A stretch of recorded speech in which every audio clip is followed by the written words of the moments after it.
Dan untuk membahas Bali hidup lagi usai KTT G20, ekonominya bakal moncer. Kita telah terhubung dengan Ida Bagus Agung Parta Adiana, Ketua Gabungan Industri Pariwisata Indonesia atau GIPI Bali, serta Aristo Purboaji, Ekonom IPB. Halo, selamat pagi Bapak-Bapak. Selamat pagi, Ya, Mbak. saya akan ke Gus Agung dulu. Gus Agung, ini kalau menurut Anda sebenarnya bagaimana sih dampak penyelenggaraan G20 di Bali terhadap perekonomian Bali saat ini? Apakah memang pengaruhnya ini sangat signifikan? Oke, jadi terima kasih Mbak. Jadi Bali ini kan sampai saat ini masih tergantung dengan pariwisata. Dengan isu yang terakhir di dunia pariwisata itu adalah uh, airlines tiket yang sangat mahal, ya, karena dari pihak beberapa hal. Jadi sangat terdorong kita oleh kegiatan MICE, Meeting Incentive Conference itu Mbak. Jadi G20 ini karena sifatnya MICE, kita sangat dibantu oleh kegiatan dari G20 ini. Baik, saya akan ke Pak Aristo. Pak Aristo, ini Anda begitu ya sebagai ekonom melihat nggak sih ini adanya keberhasilan substansial dari penyelenggaraan KTT G20 ini yang memang anggarannya mencapai 670-an triliun rupiah? Maksud saya Ya, miliar. ekonomi Bali, Mhm. ya, ekonomi Bali menggeliat setelah kontraksi 2 tahun terakhir ini. Data dari BI Bali mengatakan bahwa G20 di Bali ini berkontribusi naiknya ekonomi Bali 1%. Nah, 1% bisa mungkin kedengaran sedikit ya, tapi hanya beberapa minggu eh, itu menurut saya signifikan. Bali diperkirakan akan bertumbuh tahun ini ekonominya 3,8 sampai 4,6%, dan 1% dari 4,6% misalnya itu sudah besar ya, apalagi G20 yang hanya beberapa pekan. Jadi menurut saya kontribusinya lumayan tinggi. Baik, artinya rangkaian acara G20 Bali ini memang benar-benar mampu membangkitkan perekonomian Bali begitu ya sebelum terpuruk akibat pandemi COVID-19. Ya, momentum yang bagus. Baik, saya akan ke Gus Agung. Gus Agung, ini menurut Anda apa aja sih sektor-sektor yang mengalami pertumbuhan selama gelaran G20 di Bali?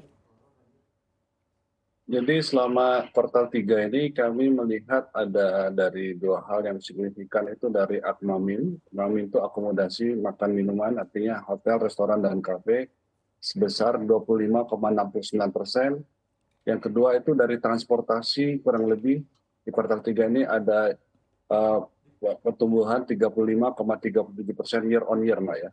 Jadi dua, Akmamin sama transportasi itu sangat signifikan terdampak dari G20.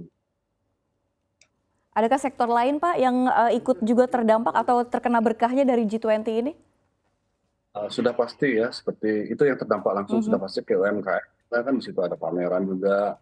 Terus dari saya lihat yang tercatat di kita sih baru Akmamin sama transportasi. UMKM sudah pasti ada di situ dan transaksinya juga sudah ada. Saya saksikan sendiri bahwa saya hadir di situ. Banyak pengunjung juga untuk spending untuk masalah UMKM, Mbak. Untuk sektor pariwisata sendiri ini apakah benar-benar merasakan berkah dari acara G20 Bali ini Pak Gus Agung? G20 ini kan kita mulai dari first FCBG itu kan setahun yang lalu ya. Jadi Mhm. kita lihat dari okupansi hotel di kawasan pelaksanaan itu tahun lalu sudah 49% karena pre-G20 ini. Uh, Terus sekarang ini kita di luar tempat pelaksanaan kita mendapat tumpahan dari Nusa Dua. Rata-rata waktu pelaksanaan hotel automatically pasti 100% di daerah Nusa Dua. Di luar Nusa Dua seperti Kuta, Sanur, dan Ubud itu kita rata-rata 70 sampai 80%. Jadi sangat mendapatkan limpahan turisme dari G20. Baik, berapa besar kira-kira persentase sumbangan rangkaian acara G20 Bali terhadap pertumbuhan ekonomi Bali sendiri? Tadi sudah disampaikan, jadi kurang lebih dengan dana yang dikeluarkan pemerintah itu 7,5 T ya. Jadi dengan analisa dari teman dari BI, kita tuh mendorong sebesar 1, konsumsi masyarakat didorong 1,7 T dan menambah lapangan kerja sebanyak 33.000 dari cara G20 ini dan meningkatkan pertumbuhan ekonomi Bali sebesar 0,65% sampai 0,81% itu di tahun 2022 ini. Baik Pak Risto, tadi kalau menurut Anda begitu ya, ini persentase ke ekonomi nasional 1,2%. Sementara kalau kita lihat, ini banyak yang mempertanyakan apakah worth it apa enggak dengan modal sebesar ratusan triliun yang tadi saya sebutkan. Ini menurut Anda seperti apa sih? Kalau Anda bilang kan 1, sekian persen terlihat sangat kecil begitu. Memang sebenarnya bisa berapa banyak lagi sih yang ekonomi nasional yang bisa didapatkan dari acara G20 ini? Ekonomi Bali diperkirakan tahun 2002 ini tumbuh 3,8 sampai 4,6%. Setelah 2 tahun sebelumnya terpuruk kontraksi, tahun 2020 itu kontraksinya besar sekali 9,31. 2021 itu menurun kontraksinya 2,47% minus, dan sekarang back with a vengeance ya, naik menggeliat balas dendam. Jadi 1% dari 3,8%, 1% dari 4,6% itu menurut saya sangat signifikan untuk satu event yang bisa membantu Bali ini. Dan salah satu tren positifnya adalah tahun 2021 ini Travel and Tourism Competitive Index ini mencatat Indonesia naik tingkat kompetitifnya dari dulunya nomor 44 sekarang nomor 32. Dan ini menurut World Economic Forum, dan Indonesia di atas Malaysia, bahkan di atas Thailand dan Vietnam. Jadi menurut saya G20 sebagai satu event internasional itu menambah prestige Indonesia luar biasa yang mungkin bisa meningkatkan ya tingkat kepercayaan konsumen dan bisnis, dan tidak mustahil juga meningkatkan tingkat kepercayaan investasi untuk nasional. Baik Pak Risto, kalau misalnya kita melihat begitu ya dinamika global yang terus terjadi dan masih berdatangan begitu, dan ini juga ikut mempengaruhi Indonesia sendiri.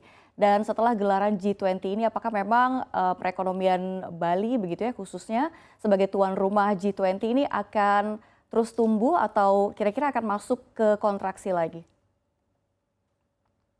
Trennya bertumbuh, trennya diproyeksi akan bertumbuh setelah 2 tahun kontraksi, dan dari Oktober sampai Desember ini diperkirakan akan naik 5%-an, tapi secara setahun yang saya sampaikan naik 3,8 sampai 4,6%. Oke baik, trennya berarti tumbuh positif begitu ya Pak Risto? Tumbuh positif. Baik.